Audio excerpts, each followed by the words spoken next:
So we're back in Fort Lauderdale today. The aquarium is just doing unbelievable 5,000 gallon Reef Aquarium. I thought I'd go over, the historical record of how this came together. In total now, we're running on 6 years. We literally flew the aquarium in over the concrete wall back in August of 2019, before COVID. So that was pretty cool. So we go back, flying the aquarium back in 2019 and, drawing all of this in plan and communicating with the builder and the architect and getting what we really wanted with this entire space behind the curtain wall, which is the front of the aquarium, getting the plumbing underground, all the electrical that we needed. There's sun tubes up in the roof. It was a recommendation, putting the FRP platform to elevate the water change tanks above the main sumps, designing out the main sumps, and they're polypropylene that were built, custom made for us, and then plumbing those sumps in so that the pipe underground is integrated into one full system, so we're skimming water off both sides of the aquarium. There's just a significant amount of time that goes into getting to the point where we are now. And where we sit today is 4 years of the aquarium up and running. I put the first yellow tangs and some other smaller fish, maybe some 6-line wrasse, going back into August 31st, 2021. So we're really close right now to the 4-year mark. And then other different fish that went into the aquarium during the whole cycle of getting this aquarium to be so spectacular.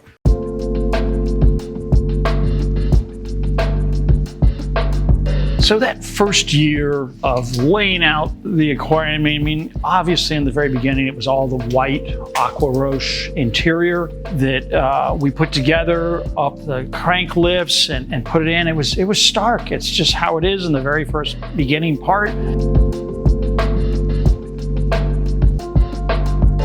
Going into those first fish in August, and then we had some corals starting adding in October of 21, and starting to grow the aquarium in, algae starting to take over onto the rocks, the live rock that was in there getting purple coralline growing everywhere that it is right now, everywhere across the aquarium. As a matter of fact, it's hard to even pick out what was live rock, which is a piece back here. I can see very clearly there's a piece under there, there's a piece right there that was live rock right there. It gives you, perspective when you think about the long term of a reef aquarium. We did some more diving into the aquarium in even November of 2022, added several other large pieces that we got from TSA, from Top Shelf Aquatics, into the aquarium, and then kept adding more fish that are community oriented, as in the different anthias going into the aquarium. Got into October of 22, we had the opportunity to buy some really great bimaculatus anthias. We put 36 of them in at one time. We had the auto liquid feeds going with the Reef Nutrition above the aquarium,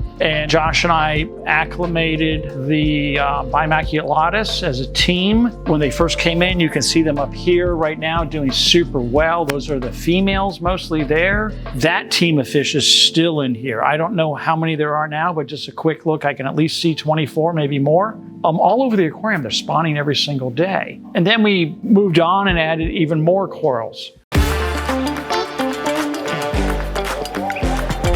So April of 23, I added this green turbinaria that's back here getting covered up now by this Seriatopora, and this Montipora is kind of covering up, but you can tell that particular turbinaria I got from Ed Solar, past president of the Florida Marine Aquarium Society, from his aquarium where it was overgrowing there. And he's like, Jeff, man, do you have an aquarium I can put it in that's big enough? I'm like, sure, I have a big aquarium. So that's been here almost 3 years now. And then we had Alex from Abiz and Toby Nyer came here. They did a video of the aquarium back in 23, August of 23. So 2 years ago, they did a great video that they posted of just the immense growth and how incredible the overall system is.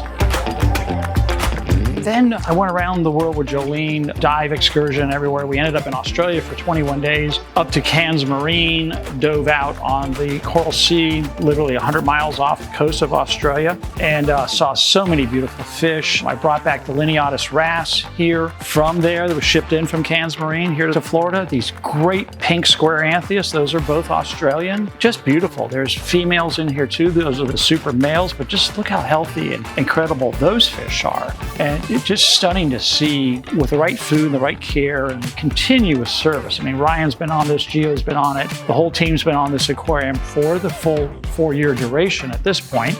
Then, I don't know, a little more than a year ago, I wanted to put something really spectacular in, so I went up to TSA and got this huge grafted Monty cap that is growing like a weed. There's another broken piece of it over here, bag that we put over here that's growing as well. But the grafted cap is just another stunning coral in this aquarium.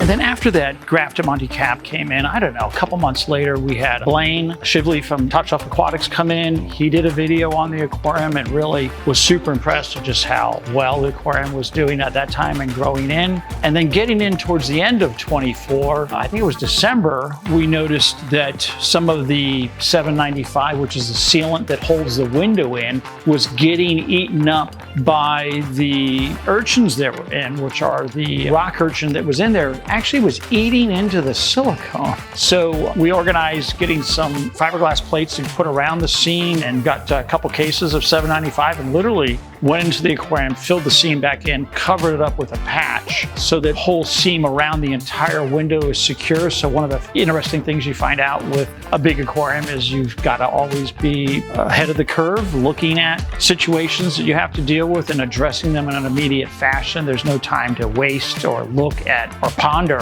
what you're going to do. You have to go into the action mode. So this is a really great thing about our team and how we work together to create such a spectacular aquarium.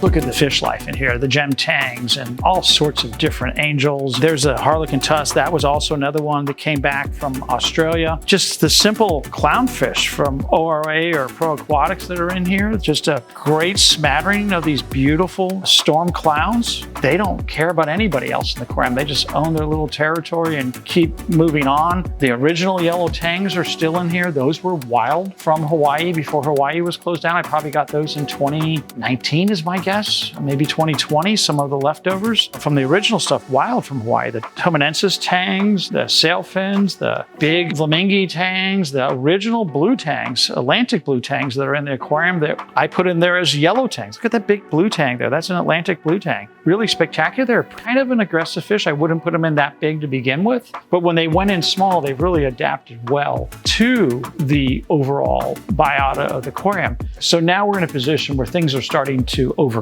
and we have to harvest this back. If we don't, we'll start suffocating corals on top of corals. It's always a competition of space in the wild ocean when you're diving. And then when you get into a large reef aquarium like this, you look at this green bird's nest coral, right? That we originally got from ORA. It's so big. This one is so big. That one is so big. This one is so big. It's suffocating the pink Seriatopora hystrix back there. Even this acro is growing into that Monty on the back. This huge green Montipora is plating out over, this red's plating out and over. You can see it affecting the Montipora below it because it's shading it out, just like they do in the ocean. They shade out the other guy. They have chemical cues that come off of them. They have different streamer stinging cells that come off that sting the other corals, like this sprung stunner there that sends out streamers. You can see this Montipora down here is starting to cover up the chalice corals underneath, and that's getting shaded, so that'll outcompete the other guy for the light that comes from above. So we're gonna come in here really soon. It's gonna happen here in the next couple weeks. Joe's gonna dive, Alex, myself, Gio will all come to site. We'll bring some big bins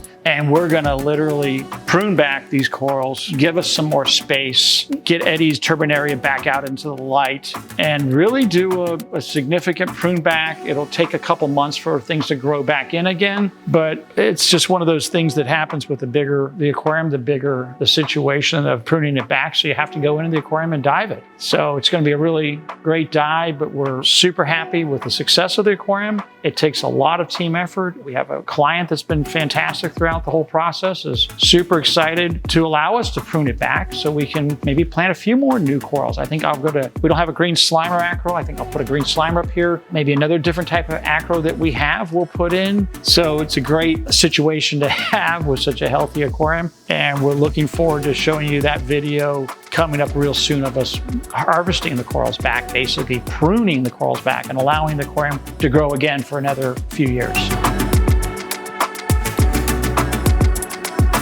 So remember to like, subscribe, and we'll see you underwater in the aquarium soon.